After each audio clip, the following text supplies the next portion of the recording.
पंजाब में स्थित सिख धर्म के 3 तख्त साहिबान वाले शहरों को पावन शहरों का दर्जा देना पंजाब सरकार के लिए बड़े सौभाग्य की बात है। ये शहर है श्री अमृतसर साहिब, श्री आनंदपुर साहिब और तलवंडी साबो।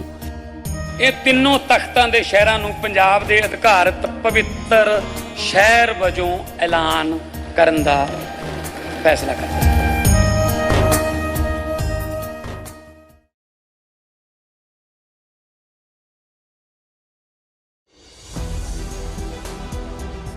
नमस्कार दोस्तों, नरेंद्र मोदी ने ट्रंप को खुश करने के लिए रूस से तेल खरीदना कम कर दिया है या कहिए बंद सा कर दिया है। उधर न्याय के नाम पर शर्जील इमाम और उमर खालिद को जमानत नहीं मिली। दुनिया में भारत के न्याय, लोकतंत्र और भारत के विश्व गुरु होने पर सवाल उठने लगे। जब ये सारे सवाल उठ रहे हैं, उस वक्त में हमारे लोग जगह जगह मर रहे हैं, जगह जगह अन्याय हो रहे हैं। कोई पानी से मर रहा है, जहरीले पानी से, कोई जहरीली हवा से मर रहा है, कोई जहरीले सिरप से मर रहा है और कोई जहरीले वातावरण में मर रहा है। यह सब कुछ हो रहा है, लेकिन भारत का मृत समाज आवाज नहीं बन रहा है।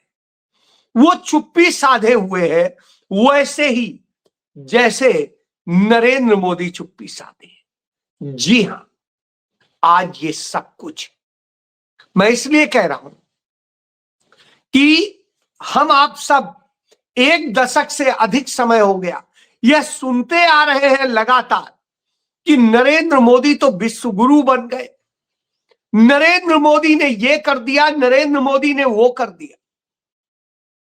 आज जब हम आपसे बात कर रहे हैं, तब हमें आपको जानना चाहिए। मैं सुना देता हूं।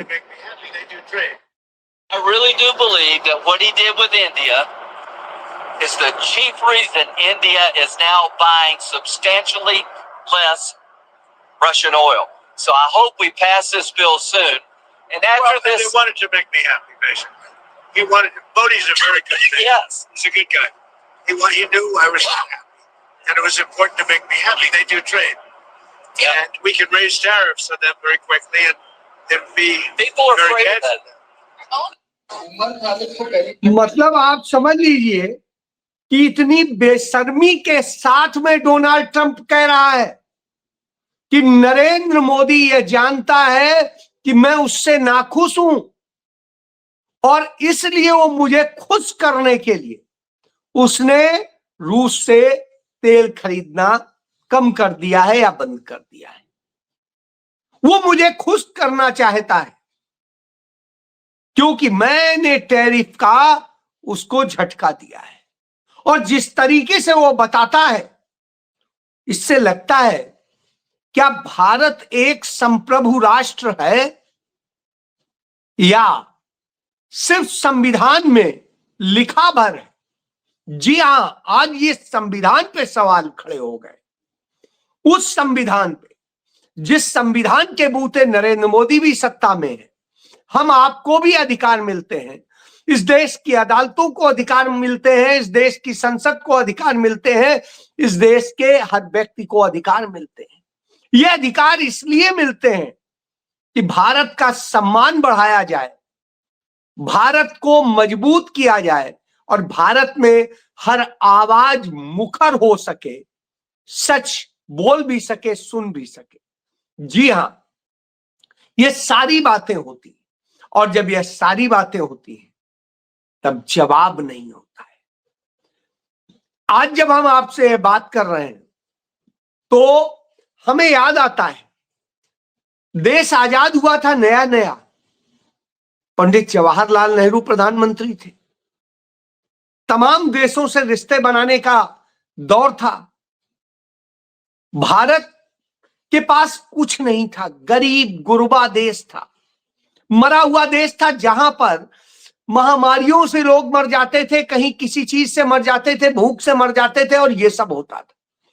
तब पंडित नेहरू इंग्लैंड गया, और इंग्लैंड से जब उन्हें जाना था अमेरिका, तो भारत के पास जहाज नहीं था। अमेरिका के राष्ट्रपति ने अपना जहाज भेजा, वो उस जहाज से अमेरिका पहुंचे, और जब अमेरिका पहुंचे तो अमेरिका का राष्ट्रपति उन्हें रिसीव करने एयरपोर्ट पर ही नहीं आया, वो प्लेन तक चढ़ के आया और वहां से लेके आया।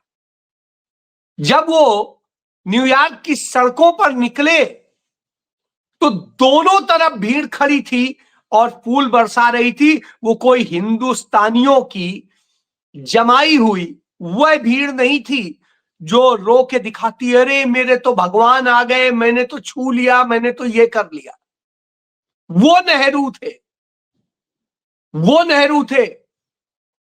एक बार नहीं, दो बार उनका इसी तरह से स्वागत हुआ, लेकिन वो कभी भी अमेरिका के आगे झुके नहीं, उसके आगे सरेंडर नहीं किया, बल्कि अपने देश को हासिल कराया।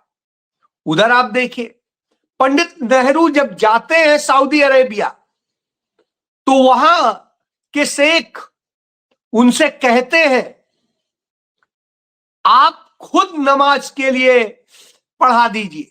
यानी जो काम उनके यहां सबसे बड़े आदर का काम माना जाता है, उसके लिए उनसे कहा था।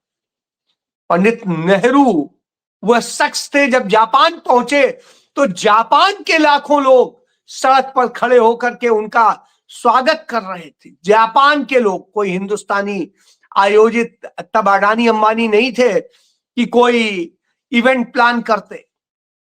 और इस तरह से एक देश में नहीं, दर्जनों देशों में यह स्थिति थी।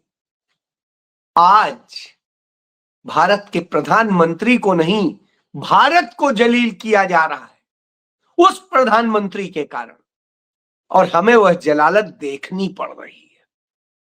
यह तब स्थिति है जब वेनेजुला में जिस तरीके से घटना हुई, उसके विरोध में आज दुनिया भर के देश खड़े हो गए। एक नहीं, दो नहीं, 10 नहीं, दर्जनों देश खड़े हो गए, खुलकर बोल रहे हैं, अमेरिका को चेतावनी दे रहे हैं। संयुक्त राष्ट्र संघ में इमरजेंसी मीटिंग हो गई है और न जाने क्या क्या। लेकिन साहब, हिम्मत नहीं हो रही है हमारे यहां कि हमारा प्रधानमंत्री इस पर कुछ बोल सके, कह सके। तमाम देशों ने इतनी कड़ी चेतावनी दी है अमेरिका को और डोनाल्ड ट्रंप को कि वो सोच नहीं सकते थे। और वहां की जनता, वेनेजुला की जनता, वो खड़ी हो गई है अपने राष्ट्रपति के गिरफ्तारी और ये जिस तरह से किया गया है। उसके अलावा भी दुनिया में जब यह हो रहा है, अमेरिका में विरोध हो रहा है। अमेरिका में अमेरिका के राष्ट्रपति जो है, उनके यहां तक विरोध हो रहा है। और जब उनके यहां विरोध हो रहा हो, उनके व्हाइट हाउस के सामने प्रोटेस्ट हो रहे हैं, और जब व्हाइट हाउस के सामने प्रोटेस्ट हो रहे हैं, ऐसी स्थिति में हमें आपको समझना होगा कि किस तरह से यह किया गया। यानी यह लोकतंत्र है। अमेरिका में अमेरिका के राष्ट्रपति व्हाइट हाउस के सामने उन्हें चुनौती दी जा रही है, लेकिन हमारे यहां बोलने की हिम्मत नहीं हो रही। तब नहीं हो रही, क्यों नहीं हो रही है? इसका एक उदाहरण देता हूं। इंदौर में जो वहां पर जिस तरीके से जहरीला पानी किया गया, सप्लाई किया गया भागीरथपुर में, और उसके कारण 17 लोग मर गए, 17 लोग। और जब 17 लोग मरे हैं तो कांग्रेस ने वहां प्रोटेस्ट करने का फैसला किया। तो वहां के एसडीएम ने, देवास के एसडीएम ने उन्हें परमिशन की अनुमति दे दी। और जिस एसडीएम ने, यह एसडीएम थे, इन्होंने जो परमिशन की अनुमति दे दी, साहब इनको सस्पेंड कर दिया गया। इसलिए सस्पेंड कर दिया गया क्योंकि इन्होंने लोकतांत्रिक तरीके से प्रदर्शन करने की कांग्रेस को अनुमति दे दी थी, इसलिए इन्हें सस्पेंड कर दिया गया। और एसडीएम आनंद मालवीय को सस्पेंड करके यह संदेश दिया जा रहा है कि नहीं, लोकतांत्रिक तरीके से भी प्रोटेस्ट करने की अब अधिकार नहीं रहा, जो कि हमें संविधान देता है। महात्मा गांधी सविनय अवज्ञा आंदोलन करते थे और यहां यह स्थिति है कि नियमित तौर पे आवेदन दे के अनुमति मांगी गई और उसके बाद यह स्थिति है कि एसडीएम को जो अनुमति देता है उसे सस्पेंड कर दिया जाता है। तो यह स्थिति है। जब यह हालत हो तो निश्चित रूप से हमारे लिए, आपके लिए, सबके लिए शर्मनाक होता है। भारत की स्थिति क्या है, भारत क्या कह रहा है, वह भी देख लीजिए। यह रिलीज जारी है। भारत सिर्फ नजर बनाए हुए है। नजर बना के आप क्या कर रहे हैं? जहां यह कर रहे हैं वहां इस तरह की स्थिति अपने आप, आपके यहां लड़कियों के साथ रेप हो रहा है, सब कुछ हो रहा है। कांग्रेस पार्टी इसके खिलाफ उत्तराखंड में जिस तरह से प्रोटेस्ट कर रही है, आप देख सकते हैं, सड़कों पर है, सड़कों पर वो लड़ रही है। इसी तरीके से मध्य प्रदेश में जहरीले पानी के कारण जो मौतें हुई, उसके खिलाफ पूरे मध्य प्रदेश में घंटा बजाओ करके आंदोलन करते हुए वो लड़ रही है। और इसी तरीके से यदि आप देखेंगे तो दिखेगा आपको कि गुजरात के गांधीनगर में एक बच्चे की मौत हो गई, 150 लोग जो है गंभीर रूप से बीमार है जहरीले पानी के कारण। कांग्रेस वहां पर भी सड़कों पर उतरी हुई है और न्याय की बात कर रही है। जब न्याय की बात कर रही है तो नरेंद्र मोदी क्या कर रहे हैं? नरेंद्र मोदी सरेंडर हैं। जी हां, राहुल गांधी ने यही तो कहा था, नरेंद्र सरेंडर, और आज नरेंद्र सरेंडर दिखाई दे रहा है। जब यह दिखता हो तो क्योंकि गांधीवादी आंदोलन नहीं चाहिए। और इसका उदाहरण देता हूं मैं उमर खालिद का। उमर खालिद ने क्या कहा था वह सुन लीजिए। इस देश में हमारा होना हमारी वतन परस्ती का सबूत है। हमारा नेता मोहम्मद अली जिन्ना नहीं था, नहीं है। हमारा नेता महात्मा गांधी है। अब आप सोचिए, जो व्यक्ति यह कहता हो कि मोहम्मद अली जिन्ना हमारा नेता नहीं, हमारा नेता महात्मा गांधी था, यानी सत्य अहिंसा के साथ, उसको किस तरह से दिल्ली दंगों में फंसाया गया, किस तरह से उसको फंसा करके मुल्जिम बनाया गया और मुल्जिम बना करके जेल में डाल दिया गया। उन लोगों को जिनके खिलाफ एक भी सही में सबूत नहीं है, बावजूद इसके वो जेल में सड़ रहे हैं। चाहे शर्जील इमाम हो, चाहे उमर खालिद हो, जेल में।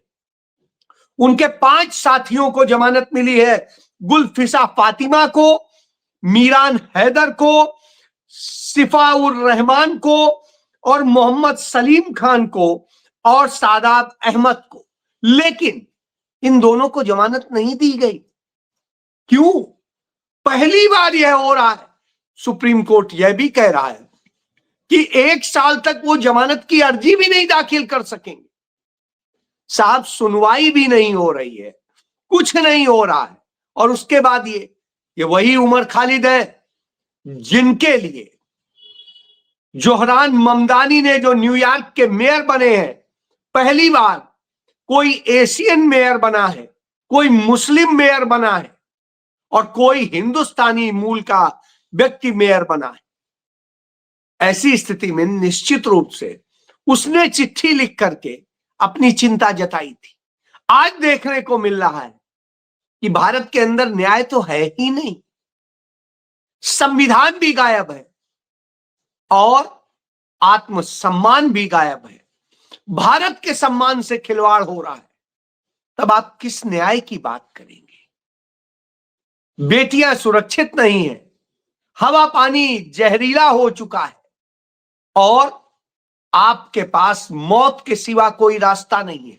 जी हां, जब यह स्थिति होती है तभी उमर खालिद कहता है कि अब तो यही जिंदगी है, होने दीजिए बेल खालिद, अब यही जिंदगी है। जी हां, उसका जज्बा कम नहीं हुआ है, उसकी हिम्मत कम नहीं हुई है, होनी भी नहीं चाहिए। निश्चित रूप से एक योद्धा लड़ता है न्याय के लिए, सच के लिए। सच का गला घोटने के लिए हर फांसीवादी ताकत लगती है, लेकिन यही क्रांति करते हैं, यही भगत सिंह बनते हैं। और भगत सिंह भी बिल्कुल यही कहते थे। जी हां, कोई फर्क नहीं पड़ता है, चलिए अब लड़ाई लड़ी जाए। आप बताइए, जो यह हो रहा है यह न्याय है? न्याय की जो परिभाषा है वो कहीं दिखाई नहीं दे रही है।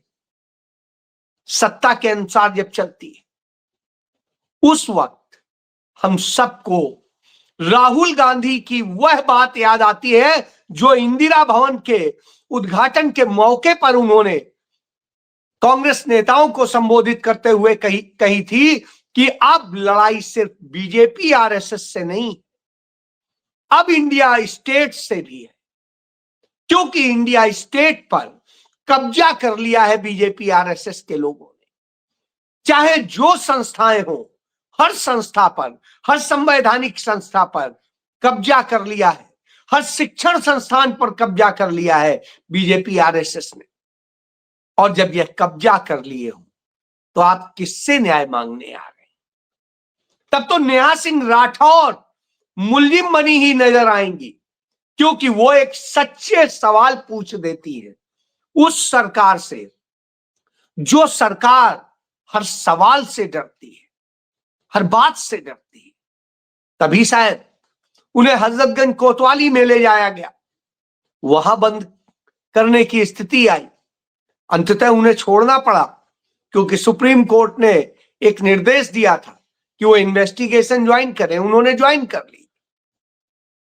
लेकिन एक हरासमेंट, उसने कहा मैं अपनी जिंदगी में पहली बार कोतवाली गई हूं इस बात के लिए कि मैंने एक सच्चे सवाल पूछे थे अपने देश के प्रधानमंत्री से, जो नैतिक अधिकार था, मौलिक अधिकार था, संवैधानिक अधिकार था हमारा। अब आप सोचिए, इसी तरीके से पंजाब में तमाम सवालों को उठा रहे थे 10 पत्रकार। उन 10 पत्रकारों के खिलाफ एफआईआर दर्ज कर दी आम आदमी पार्टी की भगवंत मान अरविंद केजरीवाल की सरकार ने, क्योंकि वो सच की आवाज बन रहे थे। वो आरटीआई और दूसरे जरिए से वो सच सामने लेके आ रहे थे, जिससे पता चल रहा था कि किस तरह से आम आदमी पार्टी की सरकार वही काम फांसीवादी तरीके से कर रही है जो नरेंद्र मोदी सरकार करती है। तो हर जगह आज सड़क पर लड़ती दिखाई देती है तो सिर्फ और सिर्फ कांग्रेस दिखाई देती है। कोई और सड़क पर जनता के लिए नहीं लड़ रहा है। कुर्सी के लिए तो लड़ रहे हैं, जनता के लिए कोई नहीं लड़ रहा है। और जनता के लिए यदि कोई लड़ रहा है तो वो कांग्रेस है, राहुल गांधी की कांग्रेस। और वह कांग्रेस चाहे मध्य प्रदेश में हो, चाहे उत्तराखंड में हो, चाहे गुजरात में हो, चाहे राजस्थान में हो, या चाहे हरियाणा में हो, चाहे पंजाब में हो, हर जगह आपको सिर्फ कांग्रेस लड़ती दिखाई दे। तो वह लड़ाई है। और जब यह लड़ाई लड़ी जा रही है तो देश की अस्मिता और सम्मान की भी बात है, उसकी भी लड़ाई सिर्फ कांग्रेस लड़ रही। यह हमें समझ लेना चाहिए कि अब कौन सच्चा भारतीय है और कौन नहीं है। यह सबूत है इस बात का कि कौन क्या कर रहा है। जी हां, जय